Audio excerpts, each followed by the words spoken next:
Good morning, everybody, and welcome to another Agatha All Along review. This week we are on episode 7, Death's Hand. Is it Death's? Oh, Death's Hand in Mine. Sorry. It could just been called Death's Hand. So, last week's video did pretty well, where I gave you my review for a few minutes, talked a little bit about the episode, and then went into spoiler territory. So, I think that's going to be the format going forward for the last few episodes of this review series. So once I do a little quick recap, once I get to the end of the recap and we go into spoilers, I'll let you know spoilers are coming up. So that way, if you haven't watched the episode yet, you can go ahead and pause the video, go watch the episode, come back and watch it. Or if you don't care about spoilers and you're like, I don't feel like investing 30 minutes, Josh, I'm just going to watch your reviews because you're entertaining as hell. Appreciate you. So, but yeah, so last night before I even got a chance to watch the episode, a friend of mine texted me. She was telling me this was her favorite episode so far. And it's a really good episode. I don't know if it's better than last week's episode where we got the whole recap of William, Billy, teenager. Not recap, but flashback, little character examination of William and Billy. Two people living in one body kind of thing. But this was really cool. Definitely, I like the experimentation with this episode. Generally speaking, with like books and movies, there's a trope called the unreliable narrator. You see it in Fight Club. Both the movie and the book is a good example of that. Also, I can't think of the book from George R.R. Martin that House of the Dragon's based off of. What is that called?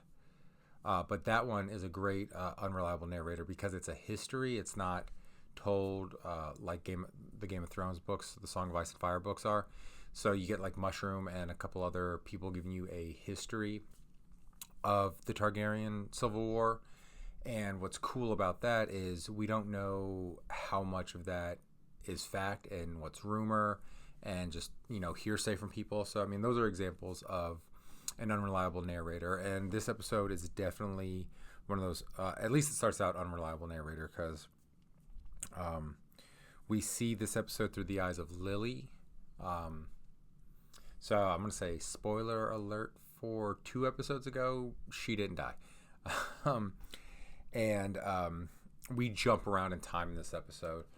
And I'll get to why we do that in the spoiler territory. But we're jumping around through past events in the series, through Lily's past, through the present, and kind of the future. Again, unreliable narrator, the way we're jumping around in time. It's a weird thing because we're like in Lily's future, which is our present. Then we go to her past, and then we go. It's a confusing mess. I shouldn't say mess. I don't mean mess as in bad. But it's like a confusing mess. I don't know. I don't know of a complimentary way to pull it. It works. Like it's a daring move for this show to do, and I think they pull it off for the most part. It takes a minute to figure out what's going on, which I don't know if that was the best idea to do it that way, but overall, I think it worked out pretty well for the episode. And to go with my friend Regina's take on this, I don't know if it's the best episode so far because I still think last week's episode might be the best, but if it's not the best, it's the second best episode so far. So it's up there. The show's really hitting its stride, and I was just in my YouTube feed. I saw just a couple. I didn't watch the videos. I just saw a couple titles that were derogatory towards the show, and it's one of those things. It's kind of like, at that point, are these creators, because they, made their name shitting all over Disney Star Wars and like She-Hulk and stuff like that? Because say what you will about how bad some of those things from Disney are, they did spawn a lot of careers and make a lot of people a lot of money. So, good for them. So it gets to the point on my one thing, like where they may have legitimately disliked those efforts by Disney.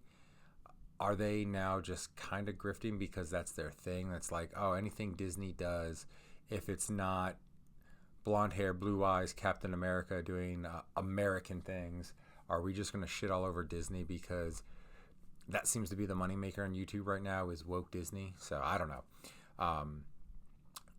I can say about Agatha, it might not be a show for everybody, kind of thing like that. But there's nothing wrong with the show.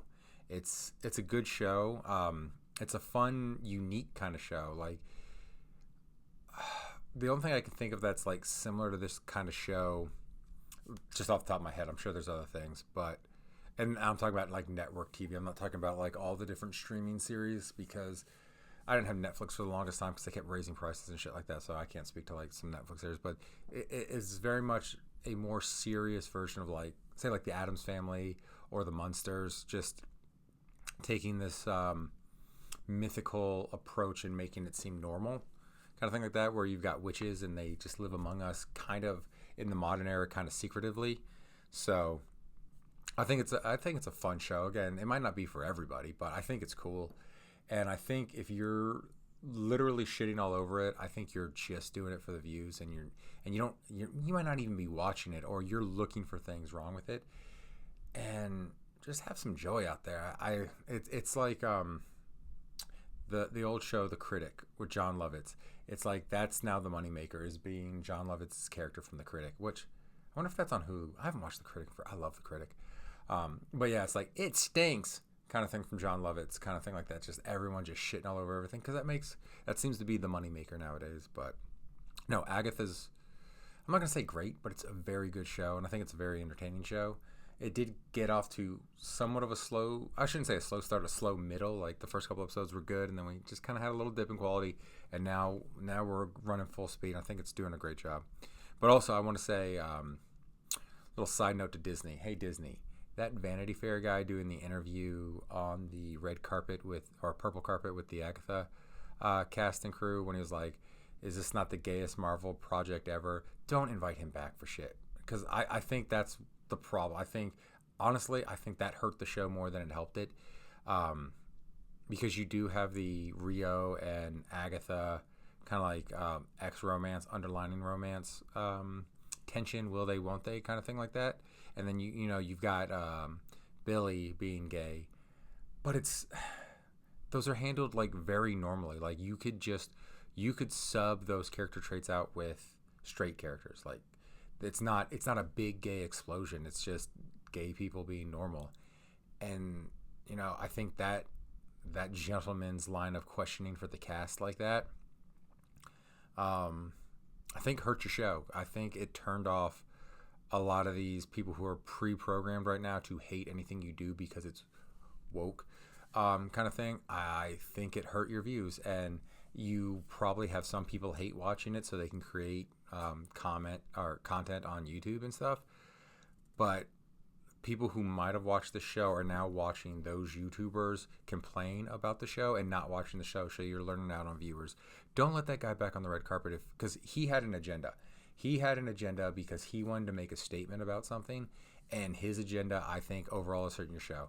I don't know if you released the streaming numbers off to see if I can find them, but don't invite him back, because again, the gay romances, the gay and lesbian romances in this show are handled very normally and not extravagant or flamboyantly or stereotypically.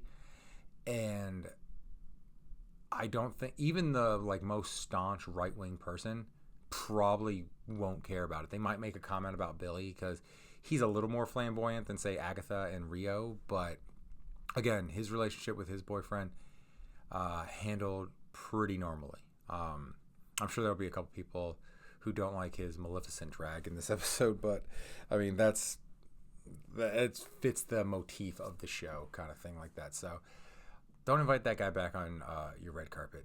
Keep Vanity Fair away, because that hurt. I can guarantee that hurt the show, because it did make me a little wary of the show. I was like, oh, I really like this character from WandaVision. Are they going to make this some stupid message preachy show? And 7 episodes in, they have not done that.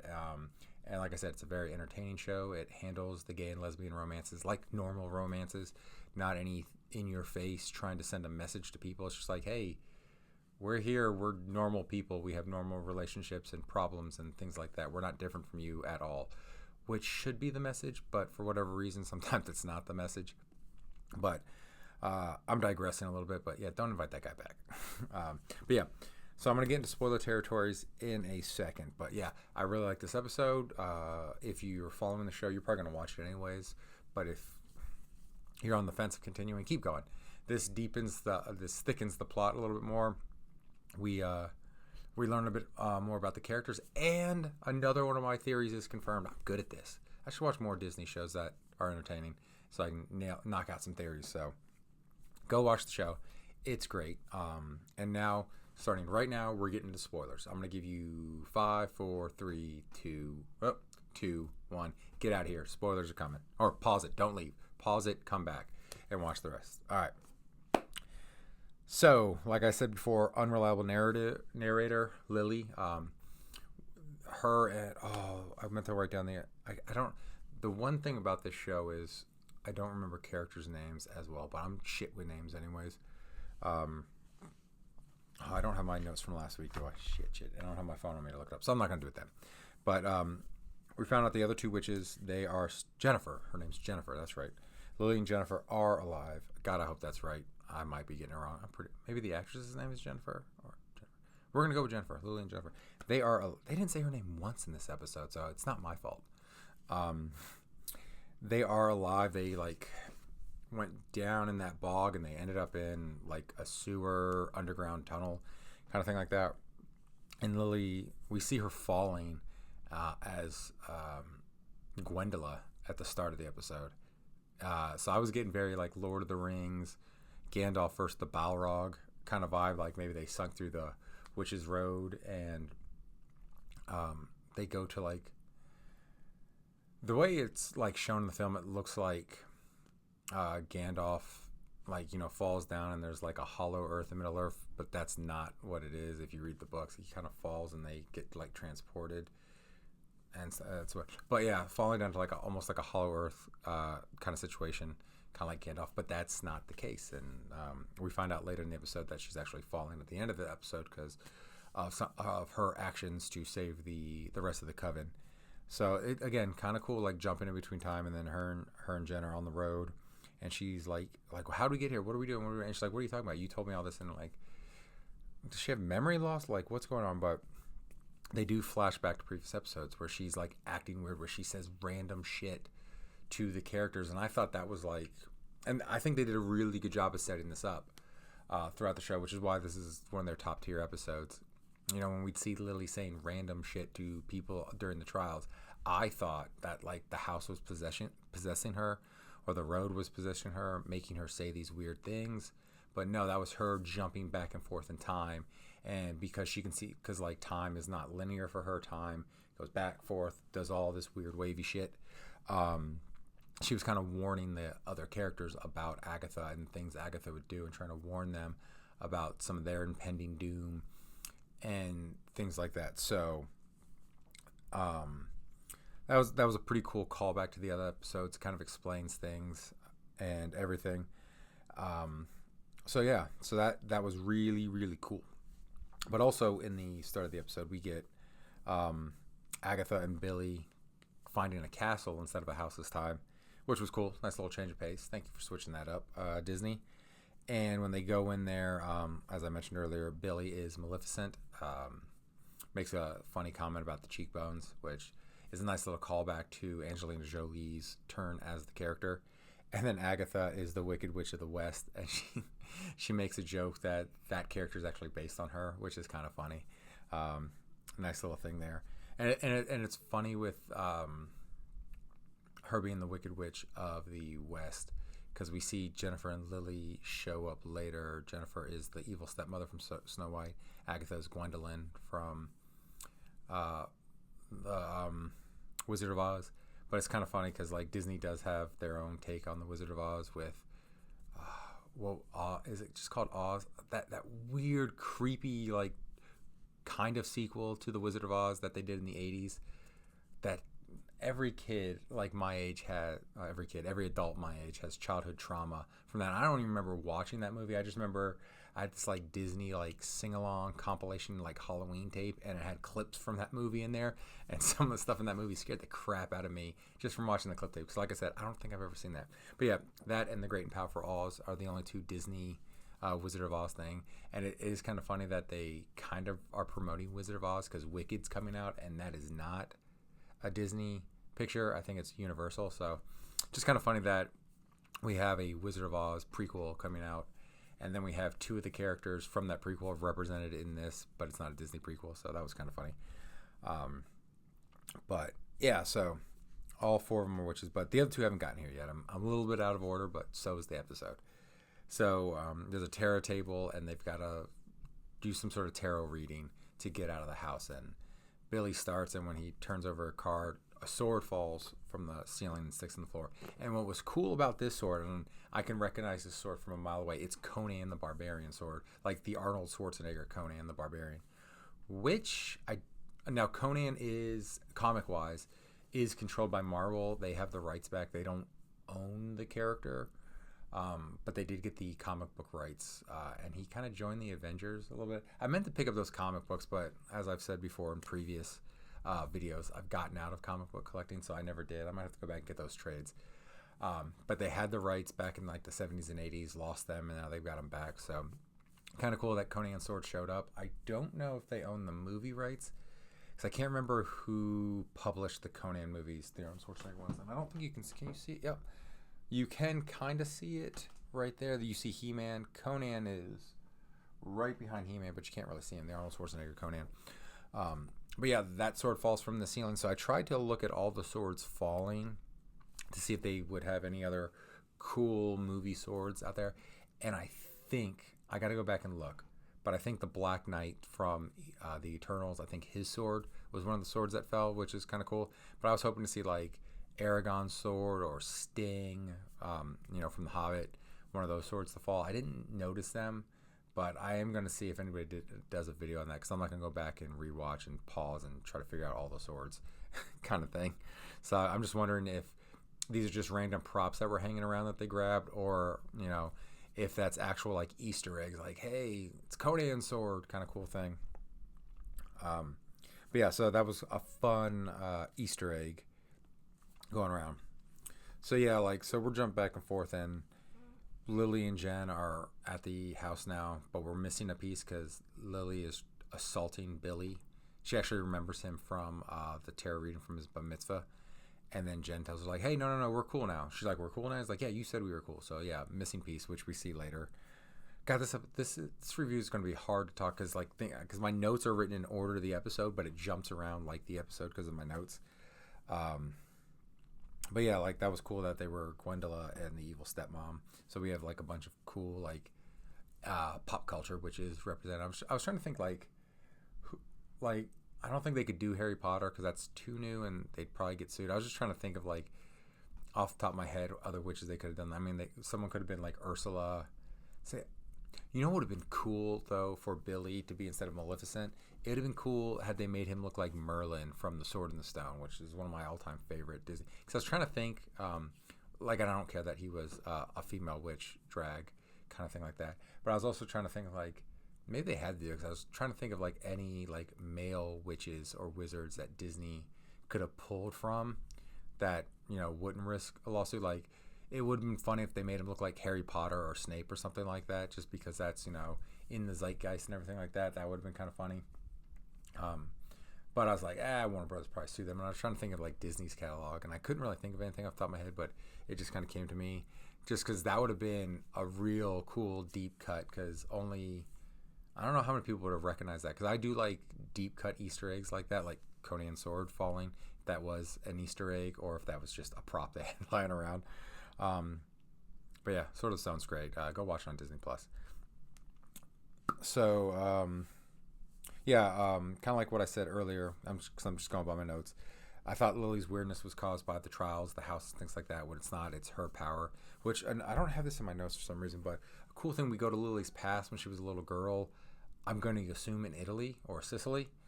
And I guess her teacher or this old Italian woman who just has that perfect old Italy accent. At least what we see in entertainment wise. I don't know what that accent would have sounded like, because I don't think any of us do. But it was a nice little juxtaposition for the episode because we kept flashing back there. We'd see Lily as a little girl, teenager, and then we'd see her older self back there, kind of thing. So, again, unreliable narrator. The way her teacher was seeing her, and I know this is a storytelling device, was her teacher always seeing her as the little girl when she was jumping back in time? Or because assuming she's a witch too, or fortune teller or something of that nature, could she see Lily in her current state as she came forward? So like, if Lily came to her when she was in her 20s, would she see like 20-year-old Lily instead of, let's say, 12-year-old Lily, or like 40-year-old Lily, 50-year-old Lily, something like that? So kind of a cool storytelling method, and it's just kind of like Lily coming to grips with her powers. And we find out she never lost them. She just kind of let them wither away because she did not like being able to jump through time like that, like seeing time not linear, but seeing time, like I said, as a twisted up ball of string kind of thing like that. So she kind of just let her powers go, because I could see where that could be, especially if you are literally jumping. You're not just seeing it, you're jumping, like you're losing bits of your present to see the future or the past, kind of thing like that. I can kind of see where that would be horrifying. And Jen even mentions, she's like, that's terrifying, when Lily explains it to her. So I can see why she let those powers go. And what we get, so when Lily and Jen get to the house or the castle, and she's like, okay, I got to do this tarot reading. I got to read Billy's. So, and Billy's like question is he Billy? Is he William? Who is he? Kind of thing like that. And they start the tarot reading. Swords keep falling though, and the ceiling is coming down on them. And like, wait, what's going on? And then they realize it's not Billy's fortune that needs to be read. It's Lily's fortune that needs to be read. She needs to come to grips with her powers and things like that. So she reads her own fortune. And we do, again, we get confirmation of another one of my predictions. And Rio is Death. She's Marvel's version of Death. And like I said, I thought that kind of from the beginning, but definitely once they were in the 70s house and she was dressed up like sexy Death. Like, I know we've seen Death in the Marvel comics. I was like, yeah, that's definitely a tell. And we get confirmation of it. And I'm pissed that we only got a glimpse, because when like that gets confirmed, we jump back to when Lily first fell into the cave underneath, tunnels underneath the Witch's Road. We see, I guess, Rio in her true form as Death with like this like skull face and everything like that, and it looks so cool. I'm gonna have to go find a really good still of that. I'm not gonna put it here because I don't want to get this taken down by Disney, but just to look at, because that looks so cool. I was hoping to see more of her. Like, I was hoping she was gonna show up at the end of the episode, but unfortunately not. We didn't get to see more Death, but no, that looked really, really cool. And I like I think that's the Aubrey Plaza might be the perfect person to play the MCU's version of Death, because she has that goth girl feel to her, and also her sense of humor, I think, works for that character in the MCU to crack jokes the way she does.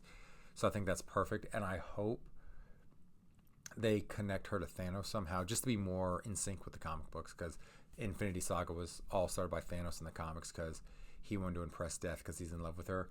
And if the gods are good, there's a small little mini series where I can't remember if Death falls in love with Deadpool or Deadpool falls in love with Death, but it's like Thanos, Death, and Deadpool, kind of like a love triangle thing. If we could get that for like a Marvel short, bring back the Marvel shorts or something like that, I would love to see Ryan Reynolds as Deadpool trying to court Death, like an Aubrey Plaza Death. I don't know if those two have ever done any movies or anything together. I think they would have fun chemistry on film, like the banter back and forth, especially that Deadpool and just Aubrey Plaza playing April from Parks and Rec. So that'd be kind of cool to do. And there's a lot of rumors as to, like, Josh Brolin just said he wasn't asked to come back for Deadpool 3, but there are a lot of rumors that the reason why Josh Brolin wasn't back for Deadpool 3 is because they're going to use Thanos again. So, I mean, they might not want to brand confusion there, because, you know, he was Cable in Fox's Marvel, and then like, well, we don't want you playing two roles, even though they're maybe doing it with Robert Downey Jr., maybe he's a Tony Stark variant, But so that's one of the rumors. So yeah, if we can bring back Josh Brolin, and also it would be kind of fun if they brought back Josh Brolin as Thanos and we did like a Thanos Deadpool death, at least scene in one of the Avengers movies. Deadpool could break the fourth wall and talk about Cable for a second, which would be fun. But off topic. So Lily does her own tarot reading, and that saves the day. And at the end, the Iron Maiden is the door out, and it opens up, and she's like, everyone through the Iron Maiden, and Jen is the last one to leave, and she closes the door because the Salem 7 are coming. And Jen's like, no, but Lily knows this is where she dies because she's already seen the future and everything like that. So, and this is where we see her falling as Gwendola.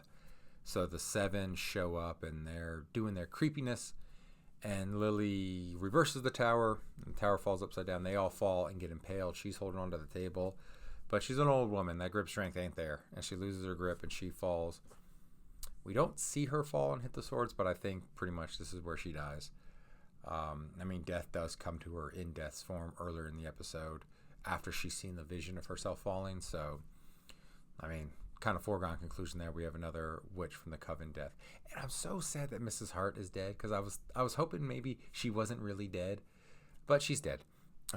So we've lost 3 of our witches now, and that's sad.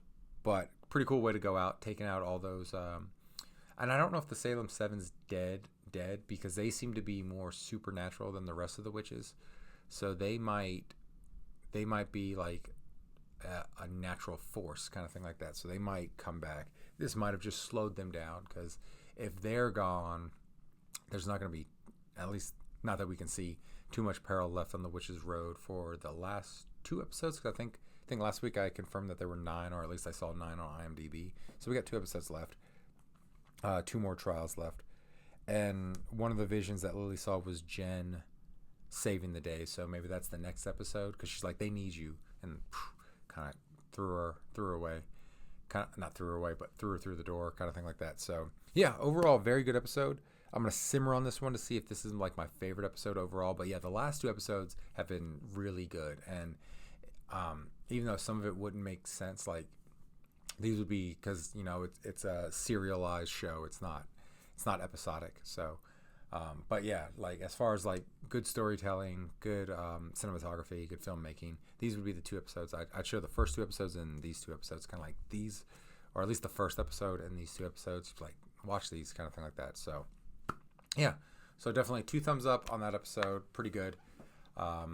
If you've watched the episode already, let me know what you think in the comments below. Halloween's next week. We're a week away from Halloween. I'm excited. Bowie's excited. He keeps asking me every day, is today Halloween? It's like, no, today's not Halloween. And I think we've landed on a costume. We were originally going to do Deadpool and Wolverine. That's what he wanted to do. I was going to be Wolverine, to my wife's chagrin, because I was going to shave the beard and the mustache and the mutton chops, which I really want to do anyways. And then I'd do the Hugh Jackman kind of Wolverine hair, which I've done before in the past. So I know I can do it with my hair. But no, he's now settled on he is going to be Cody Rhodes. Or no, not Cody Rhodes. John Cena for Halloween. And I'm going to be CM Punk. So that's what we're going to do. And my wife's going to be Becky Lynch. So that is that for this episode. We'll see you next week. And next week will be Halloween. And maybe we'll do a little spooky.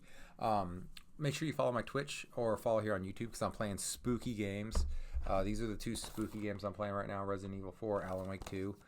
I think I've got some other spooky games to play, but yeah, check those out. And as always, have a great rest of your day. Take care now. Bye.